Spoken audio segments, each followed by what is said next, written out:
माननीय विधिमंडळातील माझे सहकारी माजी मंत्री धनंजय मुंडे साहेब त्यांनी आपल्या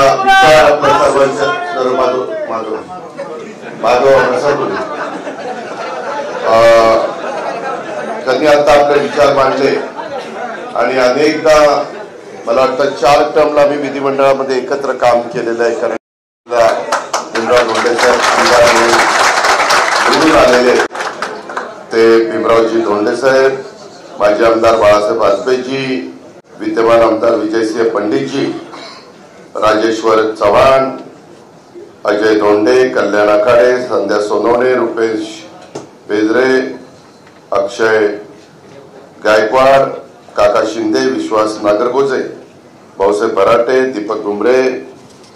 आज खरं तर मला उशीर झाला त्याबद्दल सुरुवातीलाच मी दिलगिरी व्यक्त करतो, परंतु आज जळगाव जिल्ह्यातले काही सहकारी पक्षप्रवेश करतायत. तसंच बीड जिल्ह्यातले अनेक मान्यवर भीमरावजींच्या बरोबर राष्ट्रवादी काँग्रेस पक्षामध्ये प्रवेश करतायत. त्याचबरोबर जालना जिल्ह्यातील काही आमचे सहकारी आज राष्ट्रवादी काँग्रेस पक्षामध्ये प्रवेश करतायत. वाशिम जिल्ह्यातले पण काही आमचे सहकारी हे राष्ट्रवादी काँग्रेस पक्षामध्ये प्रवेश करतात. तर पालघर मधले देखील काही माझे सहकारी राष्ट्रवादी काँग्रेस पक्षामध्ये प्रवेश करतायत. ते तसंच उपस्थित असणारे रवी जैन, अरविंद चव्हाण, सोनाली ठाकूर, आनंद ठाकूर, सर्व माझे जळगाव, बीड, जालना, पालघर त्या जिल्ह्यातून आलेले पक्षप्रवेशाच्या करता उपस्थित सर्व मान्यवर नेते, कार्यकर्ते, आमच्या लाडक्या बहिणी, आमचे बांधव, पत्रकार मित्र आणि माझ्या तरुण मित्रांनो, मी सुरुवातीला आपल्या सगळ्या समोर दिलगिरी व्यक्त करतो की मला धनंजयला आणि काय आमच्या सहकार्यांना यायला उशीर झाला. आज कॅबिनेट असते, प्री कॅबिनेट असते, अनेक आमदार भेटायला येत असतात. मंगळवारी आम्ही 100% मंत्रालयात किंवा सह्याद्रीला भेटू शकतो. यामुळं अनेक जण येतात आणि त्याच्यामुळे आम्हाला यायला उशीर लागला. मित्रांनो, इतक्या लांबनं आपण सगळेजण आला त्याबद्दल मी विशेषतः बीडकरांचं, जालना, वाशिम, पालघर, जळगाव या सगळ्याच भागातून आलेल्या सर्व मान्यवरांचं, सर्व सहकाऱ्यांचं मनापासून स्वागत करतो. मित्रांनो, राजकीय जीवनामध्ये चढ उतार येत असतात, वेगवेगळ्या घटना घडत असतात. एकंदरीतच काम करत असताना आम्ही शिवशाहू फुले आंबेडकरांच्या विचारधारेने पुढे जाण्याचा प्रयत्न करत असतो. शेवटी सगळ्या समाजामध्ये जातीय सलोखा असला पाहिजे. एकमेकाच्या बद्दल आकर्ष, द्वेष कधी महाराजांनी म्हणजे शिवाजी महाराजांनी हिंदवी स्वराज्याची स्थापना करत असताना सर्वांना बरोबर घेऊन हिंदवी स्वराज्याची स्थापना केली असं इतिहास आहे. आणि तशा पद्धतीनं आपल्याला सगळ्यांना माहिती पण आहे. आपला राज्य एक पुरोगामी विचारांचं राज्य आहे. आज या राज्यामध्ये वेगवेगळ्या प्रकारचे प्रश्न आहेत.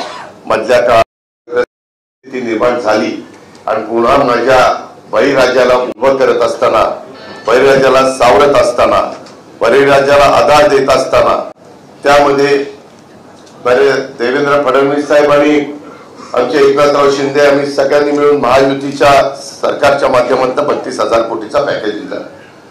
दिवाळीनंतर पण पाऊस पडला. पहिल्यांदा मित्रांनो मे महिन्यात पाऊस सुरू झालेला आहे, तो आतापर्यंत चालू होता असं महाराष्ट्राच्या इतिहासामध्ये पहिल्यांदा घडलेलं आहे. इथं मगाशी चंद्रकांत ठाकरे पण आहे, मी मगाशी त्याचं नाव घ्यायचं राहिलो. अनेक सहकारी आहेत, सगळ्यांचेच मी उल्लेख करू इच्छितो. पण 6 महिने कधी पाऊस पडलेला बीडकरांनी बघितला नाही, जालनाकरांनी, जळगावकरांनी, वाशिमकरांनी, पालघरकरांनी, महाराष्ट्राने बघितला नाही. मी पण अनेक वर्ष, मी तर 35 वर्ष झाली समाजकारण, राजकारण करणारा एक कार्यकर्ता. आदरणीय पवार साहेबांच्या नेतृत्वाखाली, मार्गदर्शनाखाली मला कामाची संधी मिळाली आणि तेव्हापासून मी आजपर्यंत काम करत आलोय. मी नेहमी महाराष्ट्राला सांगतो, मी कामाचा माणूस आहे, मला चुकीचं खपत नाही, मी नियमाने पुढे जाणारा एक कार्यकर्ता आहे. परंतु कधी कधी काही गोष्टी दुसऱ्यांच्याकडनं घडल्या तरी त्याच्या संदर्भात मला टार्गेट केलं जातं, ह्याचाही अनुभव आपण घेतला. त्या खोलात मी जास्त जात नाही. मी माझी भूमिका 3 वेळेला स्पष्ट केलेली आहे. चौकशी केल्यानंतर जे काही दूध का दूध पाणी का पाणी येईल, कुणाचं खरं कुणाचं खोटं ह्या सगळ्या गोष्टी येतील. परंतु मित्रांनो, एकंदरीतच या बीड जिल्ह्याला मला कधी वाटलं नव्हतं की माझ्या राजकीय जीवनामध्ये कधी ह्या जिल्ह्याचं पालकमंत्रीपद म्हणून मला कामाची संधी मिळेल. परंतु राजकारणात कधी काय घडेल सांगता येत नाही आणि इथल्या पालकमंत्री पदाची जबाबदारी ही माझ्यासारख्या कार्यकर्त्यावर येऊन पडली.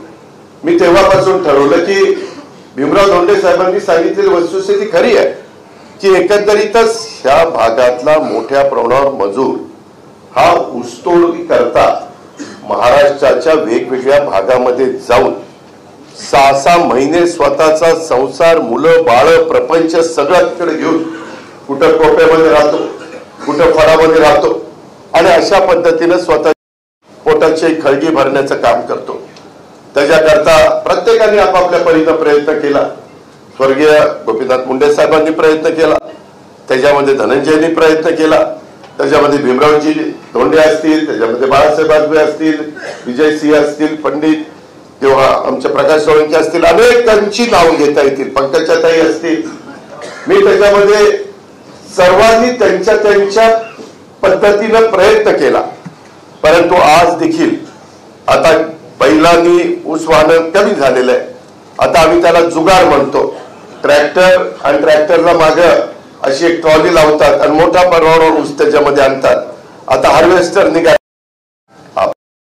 मध्ये मालदा कारखाना विलासराव देशमुखांच्या नेतृत्वाखाली चालणारा उभा राहिलेला तो कारखाना 100% ऊस हार्वेस्ट होतो. काही वर्षांनी सगळी मशिनरी येणार आहे. टप्प्याटप्प्याने सगळे साखर कारखाने त्या रस्त्याने चाललेले. केंद्राच्या राज्याच्या पण वेगवेगळ्या प्रकारच्या योजना आहेत. त्याच्यामध्ये ह्या घटकाच्या करता मुंडे साहेबांच्या नावाने एक त्या बाबतीमध्ये आमचा धनंजय मुंडे त्यांनी मला आग्रह केलेला होता. सामाजिक न्याय खातं त्यांच्याकडे होतं आणि त्यांनी सांगितलं की एक महामंडळ स्थापन झालं पाहिजे दादा, आणि तशा पद्धतीनं ते महामंडळ स्थापन केलं. आपण त्या मुलांना मुलींना दर्जेदार शिक्षण मिळण्याच्या करता वेगवेगळ्या भागामध्ये हॉस्टेल काढायचा प्रयत्न करतोय. कामं सुरू झालेली आहेत, मंजुऱ्या दिलेल्या. का तर शिक्षण हे महत्वाचं आहे. मित्रांनो, मी माझ्या 5 जिल्ह्यातून आलेल्या सगळ्या कार्यकर्त्यांना, सगळ्या सहकाऱ्यांना सांगतो, इथून पुढच्या काळामध्ये शिक्षण असणाऱ्यांनाच भवितव्य आहे. जे नवीन जे शिक्षण आहे, आता एआयचं शिक्षण दिलं जातं, पूर्वी संगणकाचं शिक्षण दिलं जात होतं, तेही तेवढंच महत्वाचं आहे. Information technology, biotechnology. आताच आमचे भीमराव धोंडे साहेब बोलले की दादा मला कॅन्सर हॉस्पिटल काढायचंय. मित्रांनो, तुम्हाला आश्चर्य वाटेल, आपल्यातल्या काही लोकांना ती तंबाखूची, बिडीची, सिगारेटची अशा प्रकारच्या सवयी असतात. त्याच्यातनं तोंडाचा कॅन्सर होण्याचं प्रमाण मोठं आहे. आपल्या महिला भगिनींना काही गोष्टींची काळजी नाही घेतली तर त्यांनाही वेगवेगळे प्रकारचे कॅन्सर त्या बाबतीमध्ये होतात. त्याच्याकरता त्यांनाही मोठ्या प्रमाणावर सांगितलं गेलं पाहिजे, माहिती दिली गेली पाहिजे. आणि आम्हाला सगळ्यांच्या लक्षात आलं, करोना ज्यावेळेस आला जगामध्ये, करोनाच्या काळामध्ये वैद्यकीय क्षेत्र किती महत्वाचं आहे. डॉक्टर, नर्सेस किती महत्वाचे, पॅरामेडिकल स्टाफ किती महत्वाचा आहे, हॉस्पिटल किती महत्वाचे, दवाखाने किती महत्वाचे, हे सगळं आपल्या सगळ्यांच्या लक्षात आलं. आणि त्याच्यातून मोठ्या प्रमाणात इन्फ्रास्ट्रक्चर उभं करण्याचं काम केंद्र सरकारच्या मदतीनं पण चाललेलं आहे, मोदी साहेबांच्या, आणि राज्य सरकार देखील त्याच्यामध्ये मोठ्या प्रमाणावर कामं सगळीच राज्य करतायत, आपण पण करतोय. आम्ही प्रत्येक जिल्ह्यामध्ये मेडिकल कॉलेज काढायचा निर्णय घेतला. आपल्या बीड जिल्ह्यामध्ये तुम्हाला माहिती नाही, परंतु अंबेजोगाईला आशियामधलं पहिलं तालुक्याच्या ठिकाणचं मेडिकल कॉलेज कुठलं आहे तर ते आपलं बीड जिल्ह्यातलं अंबेजोगाईचं मेडिकल कॉलेज आहे. पण तिथंही मोठं काम करण्याची गरज आहे. मी मध्ये आढावा घेतला. तो आढावा घेत असताना माझ्या लक्षात आलं, तुम्हाला पटणार नाही, 1000 कोटी रुपये जवळपास ते हॉस्पिटल अतिशय चांगल्या पद्धतीने सगळ्या सोयीयुक्त करायचं म्हटलं तर त्याला ते खर्च येतोय. जळगावमध्ये मोठ्या प्रमाणात हॉस्पिटलचं काम त्या ठिकाणी चाललेलं आहे. त्याच्यामध्ये आपण पालघरला पण पुढच्या काळात हॉस्पिटल देऊ इच्छितोय. जालन्यामध्ये देखील तशीच प्रकारची परिस्थिती. वाशिममध्ये जरी हे छोटे जिल्हे असले, आता वाशिमला तर मला वाटतं 3 आमदारांचा जिल्हा, आणि मी तुमच्या पुढे बोलतोय पुणे जिल्हा 21 आमदारांचा जिल्हा आहे. 3 कुठं आणि 21 कुठं एवढा फरक आहे. परंतु शेवटी तोही जिल्हाच आहे, तिथेही आपले बांधव राहत आहेत. आजच त्याच्या संदर्भातले काही महत्वाचे निर्णय कॅबिनेटच्या निमित्ताने घेण्याचा प्रयत्न केला. हिंगोली असेल, वाशिम असेल, कारण तिथल्याही लोकांच्या करता शेतीचं पाणी असेल, पिण्याचं पाणी असेल, हे तितकंच महत्वाचं आहे. तेही काम आमचं बाबांवर चाललेलं आहे. आणि मी मगाशी सांगत होतो की बोलत असताना आमचे भीमरावजींनी सांगितलं की दादा एकंदरीतच कॅन्सर हॉस्पिटल मला पण काढायचंय. त्याच्याकरता भीमरावजी आम्ही आता ज्या पदावर काम करतोय, मला अनेकदा या राज्याच्या जनतेने 6व्यांदा उपमुख्यमंत्री पदाची संधी दिलेली आहे. त्यामुळे माझ्या अनेक ओळखी वाढलेल्या आहेत. आजच सकाळी एक डेलिगेशन माझ्याकडे आलेलं होतं. रोज कुठले ना कुठले डेलिगेशन सिंगापूरचं असेल किंवा व्हिएतनामचं असेल, वेगवेगळे मान्यवर येत असतात. आणि त्यांना आपल्याकडं त्यांच्याकडे पैसा आहे, जपानकडे पैसा आहे. ते आपल्याला जर बुलेट ट्रेन किंवा असे काही मोठे प्रोजेक्ट करायचे म्हटलं तर 1% 2% व्याजाने पैसे देतात, कारण तिथं पैसा अमाप आहे. आणि मग त्याच्यातून आपण डेव्हलपमेंट करत असतो. त्याच्यातून मोठे मोठे रस्ते घेण्याचा प्रयत्न, जायका मार्फत आणखी काही प्रोजेक्ट घेण्याचा प्रयत्न, असा वेगवेगळ्या पद्धतीनं कमी व्याजाने जो पैसा मिळतो त्याच्यातून थांबून पुढे प्रकल्प करण्यापेक्षा आत्ताच प्रकल्प केले तर ते कमी पैशामध्ये होतात, कारण पैशाचं किंमत दिवसेंदिवस कमी होते. आणि त्याच्यामुळे ह्या प्रकार आपण अवलंबलेला आहे. भीमरावजी तुम्ही जे सांगितलं कॅन्सर हॉस्पिटलचं, माझ्या ऑफिसचं इथं असतील त्या संदर्भामध्ये डॉक्टर भोसले त्यांना सांगून ह्यामध्ये आपल्याला अनेक वेगवेगळ्या कंपन्या CSR मधून निधी देतात. मला त्याच्याबद्दलची पूर्णपणे एक माहिती द्या. मग त्याच्यामध्ये आपले ढाकणे आणि भोसले त्यांनी दोघांनी तिथं त्या बाबतीमध्ये लक्ष घालावं. आता तर आम्ही महाराष्ट्रातल्या वेगवेगळ्या जी काही आपली हॉस्पिटल आहेत त्याच्यात पण कॅन्सर हॉस्पिटलचं युनिट काढतोय. नागपूरला एक सुंदर हॉस्पिटल कॅबिनेटच्या नेतृत्वाखाली निघाल. मी स्वतः बघितलं. भीमरावजी 550 कोटी रुपयाचं हॉस्पिटल, अजून तिथं 300-400 कोटी रुपयाचं काम केलंय. मध्य प्रदेश मधले देखील लोक तिथे येतात, इतकी व्यवस्थितपणे तिथे ट्रीटमेंट मिळते आणि सर्व अत्याधुनिक अशा पद्धतीनं केलेलं आहे. तशाच पद्धतीनं तुम्हाला आपण टप्प्याटप्प्याने त्याच्यामध्ये पुढे जाऊ. मी देखील माझ्या परीनं जेवढी काही मदत करता येईल ती CSRच्या माध्यमातून करण्यात करी. त्याचबरोबर तुम्ही जे काही सांगितलं स्थलांतर रोखलं पाहिजे, परंतु त्याच्याकरता तिथं काहीतरी रोजगार निर्माण झाला पाहिजे. या वेगवेगळ्या जिल्ह्यामध्ये आपण CIIT हे सुरू करतोय टाटाच्या मदतीनं, टाटा ट्रस्टच्या मदतीनं. त्याचंही काम आपण बीड जिल्ह्यामध्ये मंजूर करून घेतलंय. त्याचं आपण बीड जिल्ह्याला लवकरच विमानतळ काम सुरू करतोय. बीडची रेल्वे ही तुमच्या अहिल्यानगर पर्यंत गेलेली आहे.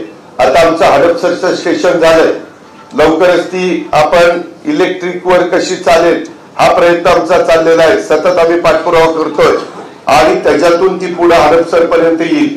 आणि आपल्या मुंबईमध्ये असणारी जे काही टर्मिनल आहे तिथं आता जागाच उभी करायला नाहीये, आणि म्हणून वेगळ्या पद्धतीनं अजून काही स्टेशन वाढवता येतील का. पहिल्यांदा आपल्याला पुण्यापर्यंत ती रेल्वे न्यायची आणि पुढं आपल्या सगळ्यांचं एक स्वप्न आहे की आमची बीडची रेल्वे ही मुंबईपर्यंत आली पाहिजे. आणि मुंबईतून आमच्या लोकांना बीडला आणि बीडच्या लोकांना मुंबईला असं जाता येता आलं पाहिजे. जेवढं दळणवळण चांगलं होतं तेवढ्या तिथला विकास झपाट्याने होतो. ही गोष्ट सगळ्याच बाबतीमध्ये, पालघर आमचा आदिवासी जिल्हा आहे, तसंच आमचा जालना देखील छत्रपती संभाजीनगर मधनं नवीन तो जिल्हा निर्माण झालेला आहे. वाशिम जिल्हा देखील पूर्वी अकोला वाशिम एकच होतं, त्याचं विभाजन झालं, अकोला वेगळा वाशिम वेगळा. पालघरचं ठाण्यामध्ये पूर्वी 24 त्याच्यातले 6 आमदारांचा एक जिल्हा पालघर म्हणून झाला. निव्वळ आदिवासी भागाचा तो जिल्हा आहे. तिथं तर आता पंतप्रधानांनी आम्हाला हे नवीन सरकार आल्यानंतर 76,000 कोटीचं वाढवण बंदर मंजूर करून दिलंय. संपूर्ण तिथलं चित्र बदलणार आहे. तिथं आता जसं मुंबईला कुठल्याच शहरामध्ये इंटरनॅशनल स्तरावरचे 3-3 विमानतळ तुम्हाला पाहायला मिळणार नाही, पण मुंबईचं नेहमीचं विमानतळ, मुंबईत पंतप्रधानांनी उद्घाटन केलेलं विमानतळ, तिथं 2 धावपट्टे आहेत, तिथं टेक ऑफ पण होतो, लँडिंग पण होतं, आणि तिसरं आम्ही वाढवणला पण करणार आहे. आणि कोस्टल रोड आणि त्याच्यामध्ये मोठ्या प्रमाणावर रस्ते. उद्याच्याला बंदरात जगातली मोठ्या प्रमाणावर वाहतूक ही स्वस्त कशात पडते, तर ती बोटीनं आणण्या देण्यामध्ये स्वस्त पडते. त्याकरता आपल्यातला माल परदेशात निर्यात करताना आणि परदेशातला माल आयात आपल्या भारतात करताना तिथं त्या वाढवण बंदर जगातल्या 10 बंदरापैकी एक ते बंदर समजलं, एवढं मोठं बंदर आहे. तिथं नॅचरल खोली इतकी चांगली मिळाली आणि तिथं थोडा लोकांचा विरोध आहे, परंतु उद्याच्याला कुणाला वाऱ्यावर सोडायचं नाही, त्यांच्या रोजीरोटीचाही प्रश्न सोडवायचा. या पद्धतीनं आम्ही मित्रांनो पुढे चाललेलो आहे. आणि अशा अनेक प्रकारच्या गोष्टी आम्ही इव्हन वाशिमच्या करता देखील इथं चंद्रकांत ठाकरे आमचे सहकारी बसले, जिल्हा परिषदेचे माजी अध्यक्ष, त्यांना विचारा, तिथंही शेतीच्या पाण्याच्या संदर्भामध्ये रस्त्याची मोठ्या प्रमाणावर त्या ठिकाणी कामं चाललेली आहेत. या प्रकारे पालघरचं चित्र बदलणारे, वाशिमचं चित्र बदलणारे, जालन्याच्या जवळनं आपला तिकडनं निघणारा पार धुळ्यावरून जो सोलापूर मार्गे आपण हैदराबादला जातोय त्या रोडचं काम, त्याच्यावर हे आपल्या बीडमधनं पण तो रस्ता जातो, अशा पद्धतीचे हे रस्ते चाललेले आहेत. आणि जळगावला पण चोपडा असेल किंवा बाकीच्या भागामध्ये असेल, तिथं पण माझी तापी नदी जाते, त्याच्यातनं कसं पाणी जास्त मुरेल अशा पद्धतीचं काम आम्ही त्या बाबतीमध्ये करतोय. आणि मित्रांनो, शेवटी तुम्ही आम्ही शेतकरी आहे, तुमची माझी जात शेतकरी ही आपली जात आहे. आणि शेती करता आधुनिक पद्धतीनं माझ्या शेतकऱ्यांनी शेती केली पाहिजे. माझा पंजोबा, माझा आजोबा, माझे वडील वेगळ्या पद्धतीने, जुन्या पद्धतीनं, परंतु आता इथून पुढची पिढी यांनी AI म्हणजे कृत्रिम बुद्धिमत्ता त्याचा वापर करून शेती केली तर शेतीमध्ये पाण्याचा खर्च कमी येतो, खताचा खर्च कमी येतो, उत्पन्न वाढतं. आम्ही आता गेले 3-1 वर्ष त्याच्यामधले प्रयोग केले बारामतीच्या परिसरामध्ये. बीडकरांनो आणि बाकीचे पण जालनाकर असतील, आमचे वाशिमकर, आमचे सगळ्यांनाच मला सांगायचंय की त्यामध्ये 70 टन ऊस काढणारा शेतकरी त्या AIचा वापर केला तर तो 100 टनापर्यंत जातो. ज्याचा 90-100 टन ऊस निघतो तो जवळपास 130 टनापर्यंत जातो. एवढी किमया होते. ते मशीन तुम्हाला फोनवर सांगतं की आज त्या पिकाला पाणी पाहिजे का नाही. नुसतं ऊसाला नाही, तुम्ही ते सोयाबीन आपल्या कापसाला पण करू शकता, केळीला करू शकता, फळबागांना करू शकता. आम्ही ते कांदा सगळ्याच पिकाला ते घेता येतं, करता येतं. आणि तशा पद्धतीनं यंदाच्या वर्षी कृषी विभागाच्या करता 500 कोटी रुपयाची तरतूद ही आमच्या शेतकऱ्यांना प्रोत्साहन देण्याच्या करता त्याच्यामध्ये ठेवलेली आहे. त्याचा उपयोग आपण सगळ्यांनी करून घेतला पाहिजे. आपल्याकडे मुळातच पाणी मर्यादित आहे, ज्याचा उल्लेख मगाशी आमच्या भीमराव धोंडे साहेबांनी केला.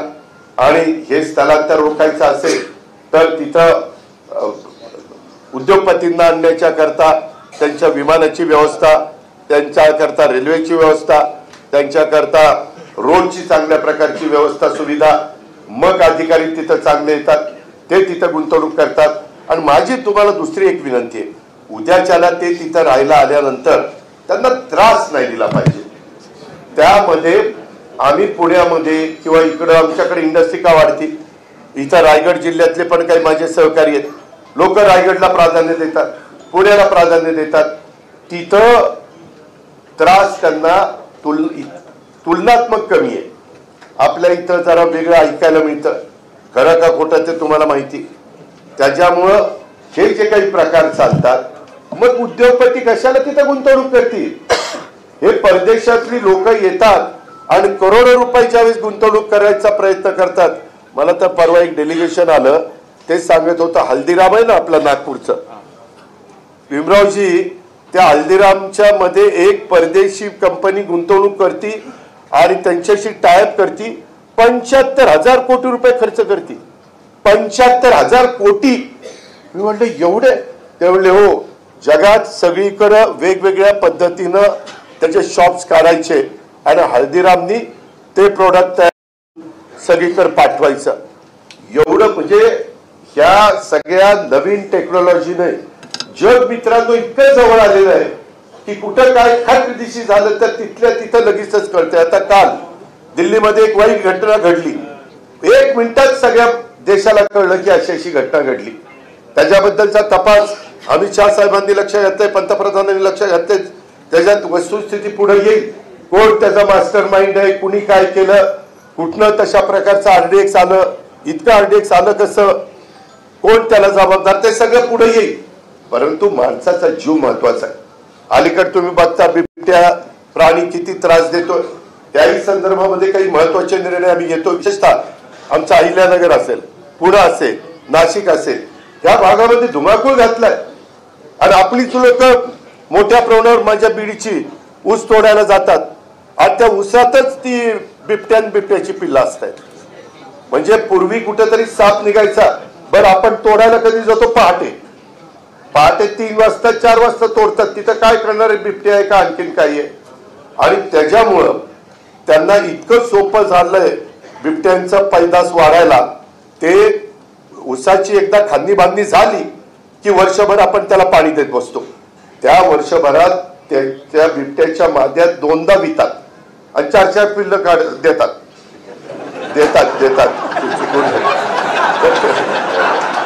अरे जरा गावाकडचा एखादा शब्द आला की तुम्ही हसता. तुम्ही गावाकडचं, मी गावाकडचं, पिल्ल देतात. तर त्या पद्धत. आणि काय पिल्ल दिल्यानंतर 4 पैकी एकच जगतंय, मग कोण घार उचलून काय, तिथं 4च्या 4 जगतायत. म्हणजे वर्षात 8 पिल्ल ती नरमादी देते. त्या एरियात आम्ही आढावा घेतला, त्याच्यामध्ये कुणी सांगितलं जवळपास 2000 बिबटे झालेत. 2000. आता दिवसा पण कुठे इकडं तिकडे जाताना बिबटे दिसत आहेत ह्या ठराविक भागात. म्हणजे जुन्नर, खेड, मावळ, आमचं काल कोपरगावला आलो होतं, तिला पोहोचलं काय. बरं ठीक आहे, जे काही आहे शेवटी हजारी बंदोबस्त करावा लागणार.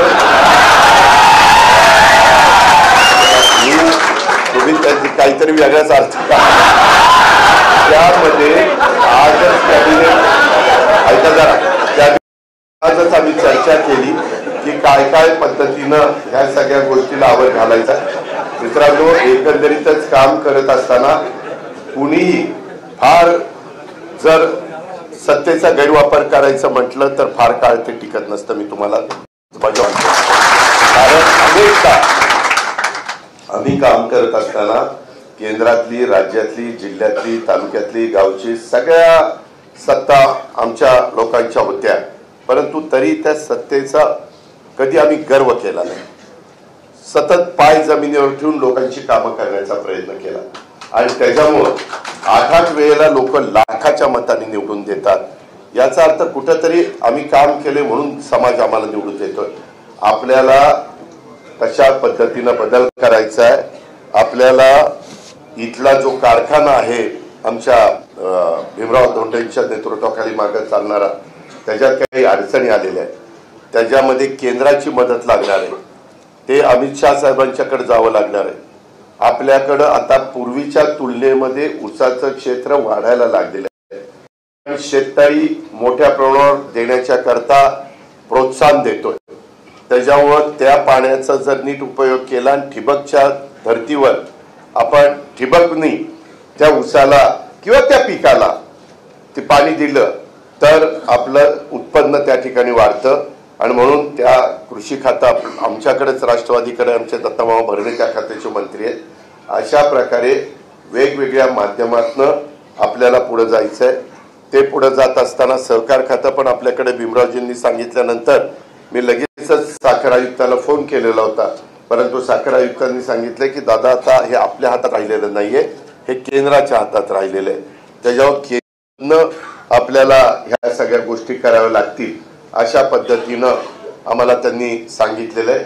माझी आपल्याला सगळ्यांना विनंती आहे की एकंदरीतच वेगवेगळे मान्यवर ज्यावेळेस येतात निश्चितपणे त्यांना बेरीज होती. आज तुम्ही सगळे वेगवेगळ्या 5 जिल्ह्यातून वेगवेगळ्या भागातून सहकारी राष्ट्रवादी काँग्रेस पक्षामध्ये प्रवेश करतात. निश्चितपणे त्या सर्व भागामध्ये राष्ट्रवादीची बेरीज वाढायला मदत होणार आहे. उद्याच्याला आजपासूनच नगरपालिका नगरपंचायतीचे फॉर्म भरायला सुरुवात झाली. लवकरच त्याचे मतदान 2 तारखेला होणार आहे. त्याच्यामध्ये देखील तुम्हाला मला सगळ्यांना लक्ष घालावं लागेल. भीमरावजींना लक्ष घालावं लागेल, बाकीच्या मान्यवरांना लक्ष घालावं लागेल. त्याच्यानंतर जिल्हा परिषद तालुका पंचायत येणार आहे आणि त्याच्यानंतर महानगरपालिका येणार आहे. मित्रांनो, आमच्यासारखी माणसं कोण उपमुख्यमंत्री होतं, मंत्री होतं, आमदार होतं, खासदार होतं, वेगवेगळ्या पदावर कुणामुळे संधी मिळते? कार्यकर्त्यांच्यामुळं, जनतेच्यामुळं. कार्यकर्ता तिथं बूथवर काम करतो, कार्यकर्ता तिथं राबतो आणि त्याच्यामुळं संघटना वाढते. परंतु संघटना वाढवत असताना जो माणूस, जो कार्यकर्ता खाली काम करतो त्यालाही वाटतं ना मी तालुका पंचायतीचा, जिल्हा परिषदेचा, नगरपालिकेचा, नगरपंचायतीचा, महानगरपालिकेचा सदस्य असावा, उपसभापती व्हावं, सभापती व्हावं, झडपी अध्यक्ष व्हावं, उपाध्यक्ष व्हावं, महापौर व्हावं, नगराध्यक्ष व्हावं. साहजिकच त्याला वाटतं. अडका वाटू नये. सत्तेचे विकेंद्रीकरण करण्याचं काम त्या काळामध्ये स्वर्गीय यशवंतराव चव्हाण साहेबांनी केलं. 62ला त्यांनी स्थानिक स्वराज्य संस्था, जिल्हा परिषद, तालुका पंचायत आणली. ह्याच्यातच कार्यकर्ते कितीतरी पुढे आले. सुरुवातीला कितीतरी जण तालुका पंचायतीच्या, जिल्हा परिषदेचे सदस्य असणारे नंतर आमदार झाले, कोण गावचे सरपंच असणारे मुख्यमंत्री झाले. विलासराव देशमुखांचं उदाहरण आहे आपल्याच मराठवाड्यातलं. आमच्या आरआरचं पश्चिम महाराष्ट्राचं उदाहरण आहे. एक गरीब कुटुंबातला कार्यकर्ता, परंतु जिल्हा परिषदेला 79 साली निवडणूक झाली आणि 1 बैलाच्या चिन्हावर निवडून आले. नंतर राज्याचे उपमुख्यमंत्री पदापर्यंत ते पोहोचले. एवढी ताकद घटनेचे शिल्पकार डॉक्टर बाबासाहेब आंबेडकरांनी संविधानाच्या माध्यमातून आणि घटनेच्या माध्यमातून आपल्याला दिली. हे साधं सोपं काम नाहीये. किती कोण श्रीमंत असला तरी त्याला एकच मत. अडाणी, अंबानी, टाटा, बिर्ला यांनाही एकच मत. आणि माझा शेवटचा आष्टी, पाटोदा, शिरूर किंवा माझा चोपड्याचा किंवा माझ्या जालन्याच्या परिसरातला किंवा वाशिम, पालघर, कुठलाही दुर्गम भागातला असो, आदिवासी भागातला असो, डोंगरी भागातला असो, जिरायत भागातला असो किंवा बागायती भागातला असो, त्या शेवटच्या माणसाला किंवा त्या माझ्या लाडक्या बहिणीला पण एकच मत. एवढा किमया ही घटनेचे शिल्पकार डॉक्टर बाबासाहेब आंबेडकरांच्या आमच्या घटनेतनं झालेली आहे, संविधानातनं झाली आहे. त्याचा आदर आपण सगळ्यांनी केला पाहिजे. मित्रांनो, मी एक बघितलंय, वेगवेगळ्या जिल्ह्यातलं राजकारण वेगवेगळं. त्यामध्ये काय होतं, ह्याच्यात मी बीडला आता मध्ये ती रेल्वे सुरू करायला आलो. आम्ही भाषण करतो, पुढे हे शिट्ट्या, जायला म्हणलं काय चाललंय. आम्ही पण सगळीकडे फिरतो बाबा, असं नसतं. आपण प्रतिसाद दिला पाहिजे, परंतु केव्हा दिला पाहिजे. नुसतं राजकारणाने तुमचं माझं पोट भरणार नाही. आपल्याला नीटपणे शेतीवाडी करून, नीटपणे स्वतःचा व्यवसाय करून अनेक आता योजना आणल्यात. महाज्योतीच्या आणल्यात, सारथीच्या आणल्यात, आरटीच्या आणल्यात, बार्टीच्या आणल्यात, अमृतच्या आणल्यात. इतक्या वेगवेगळ्या प्रकारची महामंडळं काढलीत आणि त्याच्यात बिनव्याजी 5 वर्षाच्या करता आम्ही व्याज भरतोय. त्याच्यातनं लोक वेगवेगळ्या पद्धतीनं काही ना काही प्रोजेक्ट उभे करतात. आता पर्यटनातनं देखील आमच्या लाडक्या बहिणी करता आम्ही हे घेतो, कार देतो. तुमचे पर्यटनाच्या करता आणि व्याज 5 वर्षाचं सरकार भरतंय. बऱ्याचशा भागातल्या महिला फक्त ती त्याच्या नावावर गाडी पाहिजे, तिच्या नवऱ्याच्या नाही, तिच्या स्वतःच्या नावावर, तर मग त्या योजनेमध्ये पर्यटनात आपण त्यांना मदत करतो. मित्रांनो, केंद्राच्या मोदी साहेबांच्या मार्गदर्शनाखाली, नेतृत्वाखाली आणि राज्याच्या एवढ्या आमच्या योजना आहेत, त्या योजनेचा फायदा आपण आपल्या इथल्या गरिबाच्या पर्यंत पोहोचवण्याचं काम केलं तरी एवढं मोठं काम होईल आणि प्रत्येकाच्या घरामध्ये एक समाधानाचं वातावरण, त्याच्या चेहऱ्यावर एक वेगळ्या प्रकारचा आनंद हा आपल्याला सगळ्यांना पाहायला मिळेल. फक्त चुकीचं काम काही करू नका, वेडेवाकड्या गोष्टी काही करू नका. जर उद्याच्याला कशातनं निधी मिळाला तर निधी तिथंच वापरा. बऱ्याचदा आता परवा बीडला तर एका शहाण्याने घरच केला. अजित पवारचं लेटर हॅर घेतलं, सही त्याचीच हाणली, सही पण माझी नाहीये, त्यांनीच ठोकली सही आणि काही यादी दिली आणि कलेक्टरला म्हणली कामं मंजूर करा. ते मला कळल्या त्याच्यावर FIR दाखल करायला लावला. कोणतरी सापडला, कुठल्या भागातला सापडला मला माहित नाही. त्याला काय पोचलीत बघा ना, मी एवढा कडक माझी सही करतोय आणि यादी करून कलेक्टरला देतोय, हे दादानी सांगितलं. मला कठीण आहे, कठीण. हे असलं काही तुम्ही कुणी करू नका. मी चांगल्याच्या पाठीशी सगळी ताकद पणाला लावेल बाबांना.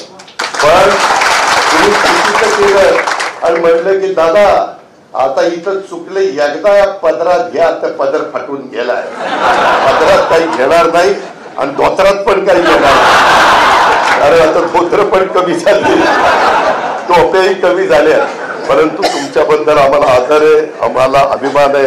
पागोटेवाले तर कधीतरी एखादे दिसते, आपण पण आहेत, आपल्याबद्दल पण आम्हाला आदर आहे. रामकृष्ण हरी.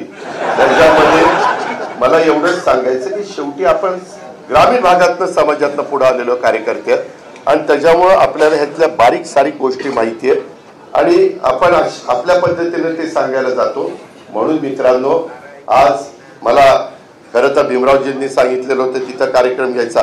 आता मी धनंजयला सांगितलं तर तो मला नाही, तिथं मोठी सभा घ्यायची आणि तिथं मी भाषण करणार आहे आणि त्याच्यामध्ये भीमरावजींनी